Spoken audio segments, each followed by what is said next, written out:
यो भिडियो चाहिँ हस्पिटल हुँदाखेरिको हो कि ड्राफ्टमा थियो अनि कति धेरै छ कि मेरो ड्राफ्टमा भिडियोहरू पुरै मेमोरी फुल भएर मेरो त मोबाइल पनि चल्न छोड्यो अनि त्यही भएर चाहिँ मैले सबै भिडियोहरू अब बिस्तारै ड्राफ्ट क्लियर गर्छु साथीहरू।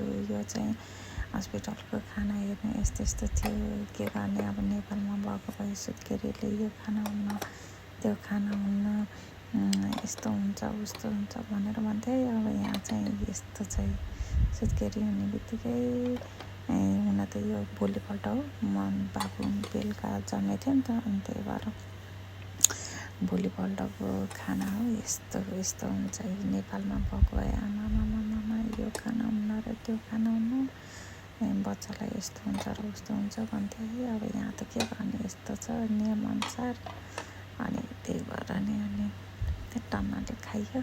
सुरुमा त म त अझ कहाँको घरमा त्यो राति पनि 12-1 बजीसम्म पनि है त्यो के खाएर बस्ने नि त त्यो सुत्न गाह्रो हुन्थ्यो अनि त्यही भएर के खाएर बस्ने भएको भएर त्यो धेरै खाने कि लास्टै धेरै खाने भएको भएर अनि 50 केजीबाट 73 हो कि 75 त्यस्तै पुगेको थिएँ। त्यत्रो 22-23 केजी बढेको है।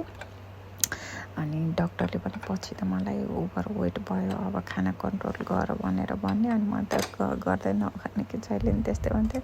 अनि पछि त मलाई त अझ त्यो फ्रुटहरू हुन्छ नि त्यो फ्रुटहरू पनि धेरै नखा त्यसमा धेरै गुलियो हुन्छ त्यही भएर त्यो पनि कन्ट्रोल गर भनेर भन्थ्यो। अनि डक्टरले भन्दै गर्छ म खाँदै गर्छु भनेर म त कहाँ खानै छोड्दिनँ कि अनि खानै छोडेन है।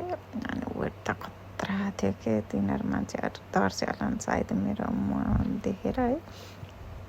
अनि खाना पनि फेरि अब कसैले त हस्पिटलमा आउँदाखेरि यो खाना त्यो खाना भन्यो नि त मैले त ल्याएको खाना त जम्मै हो कि सर्टसुट खाइदिन्थेँ कि अनि त्यस्तो हुन्थ्यो अनि लास्टै खाइदिएँ कि म त।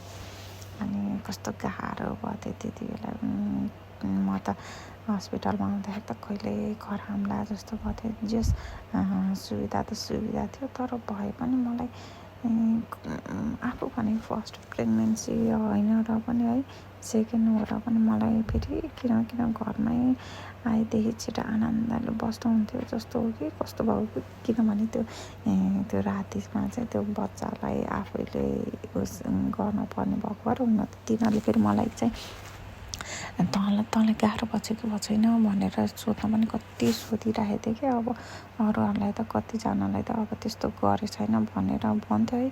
तर मलाई त फेरि आएर पनि सोधिरहेको थियो तँलाई गाह्रो भएछ भने हामी लएर हेरिदिन्छौँ भनेर भन्थ्यो है।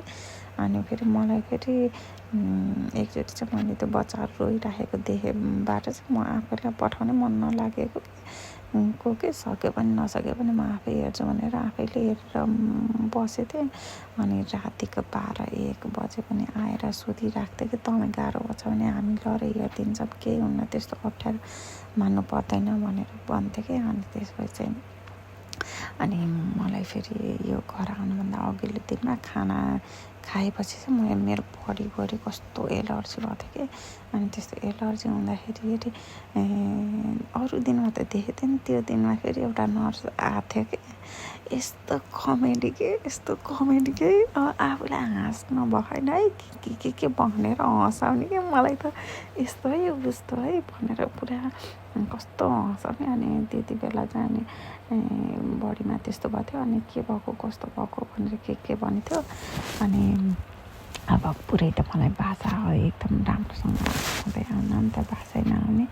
अनि त्यसपछि अनि मैले बुढालाई फोन गरेको अनि बुढालाई फोन गर्दाखेरि बुढासँग पनि अझ फोनमा बोलेर के भनिरहेको थियो कि यस्तो भयो उस्तो भयो भनेर अनि औषधहरू पनि ल्याएर अनि लगाइदिने त्यस्तो गरेको थियो कि त्यस हस्पिटलमा पनि राम्रो भएको थियो।